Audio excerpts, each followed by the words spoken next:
जय माँ भवानी दोस्तों। आज का टॉपिक जो है किसी प्रोडक्ट को लेकर नहीं है, लेकिन हमारे जैसे ई कॉमर्स सेलर्स के लिए है स्पेशली।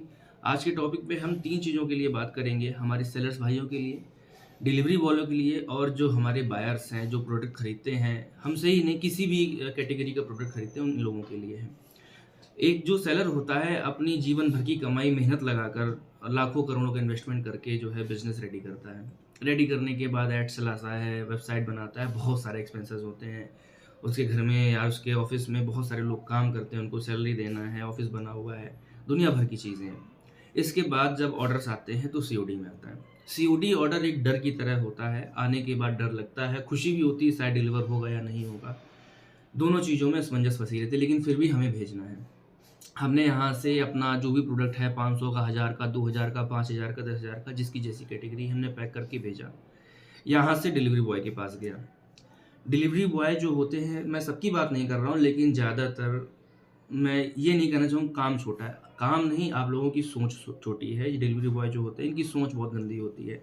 सीओडी ऑर्डर्स पर अगर वो लोकेशन दूर है, तो ये लोग डिलीवर करने नहीं जाते हैं।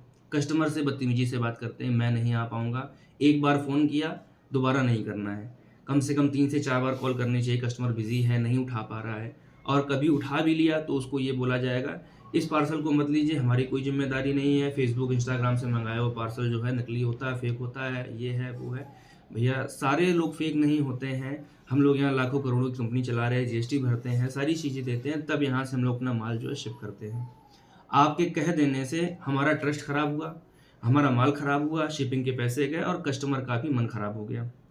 इसके बाद चलिए छोड़िए, किसी तरह अगर पार्सल डिलीवर करने गए भी, तो जाने के बाद ये लोग क्या करते हैं, पार्सल बदल देते हैं या एडजस्टमेंट कर लेते हैं कस्टमर के साथ में। जैसे कि 1000 का पार्सल है, तो बोला आप सिर्फ ₹500 पे कर दीजिए और मैं ये पार्सल अनडिलीवर्ड मार के सेलर को वापस कर दूँगा और वो अपना भुगतेगा जो भी है। खाली डिब्बे, खाली पैकिंग आती है हमारे पास में, खिलौने आते हैं, टूटे-फूटे बर्तन आते हैं। हम लोग शिप क्या करते हैं, क्रिस्टल से या जिसकी जो कैटेगरी है, कपड़े हैं, ज्वेलरी है, जो भी शिप कर रहा है। वापस क्या आता है, बिल्कुल बेकार का आइटम या बिल्कुल वेस्ट। हमारा सीओडी का भी चार्ज आता है, शिपिंग चार्जेस भी जाते हैं, माल भी जाता है, नुकसान होता है। इसके बाद दूसरी सबसे बड़ी कंप्लेन ये आती है कि सर, डिलीवरी बॉय जब कस्टमर को कॉल करते हैं, कस्टमर बोलता है कि सर मैं आज अवेलेबल नहीं हूँ, मैं कल इस पार्सल को ले पाऊँगा। ये साले फ्रॉड करते हैं, बोलते हैं कि आप मुझे ओटीपी बता दीजिए और ये जो है दोबारा से रीशेड्यूल हो जाएगा। ये ओटीपी रीशेड्यूल के नहीं, कैंसल के लिए होती है, इन्हें दोबारा जाना ना पड़े। इनका क्या जाता है, इन्हें सैलरी मिलती है, जाने का पैसा मिलता है, पेट्रोल मिलता है, आप जाके पार्सल क्यों नहीं देते हैं? सर, आपसे मैं रिक्वेस्ट करता हूँ, जो भी डिलीवरी बॉय हैं, बहुत तमीज़ से मैं आपसे बात कर रहा हूँ, बहुत अच्छे से बात कर रहा हूँ। अगर आप लोग सुन रहे हैं, तो प्लीज़ हमारे पार्सल्स को कस्टमर तक डिलीवर करिए। आपकी ड्यूटी है, आप करिए। अगर आप नहीं करेंगे, तो फिर हमें कंप्लेन करने पर मजबूर होना पड़ता है। हम आपकी कंपनी में कंप्लेन करके आपको जॉब से भी निकलवा सकते हैं, लेकिन हम लोग ऐसा नहीं करते हैं। हम लोग बहुत लॉस झेलते हैं, तो आपसे विनम्रता के साथ निवेदन है कि आप लोग इसको जो है डिलीवर कराइए।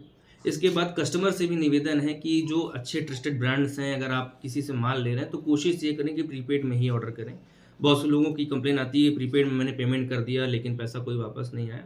लेकिन अगर आप किसी के ऊपर ट्रस्ट कर रहे हैं, तो उसकी सारी जानकारी निकालें, उसकी वेबसाइट देखें, उसकी गूगल लोकेशन देखें, शॉप देखें, जो भी जहाँ से मंगा रहे हैं। कोशिश यही करें कि कुछ अमाउंट आप उनको दे दें या प्रीपेड कर दें, उससे ऑर्डर पक्का हो जाता है। प्रीपेड ऑर्डर्स हमेशा टाइम पर डिलीवर होते हैं, समय पर डिलीवर होते हैं और कस्टमर तक पहुँचते हैं, 100% पहुँचते हैं, कोई भी समस्या नहीं होती है।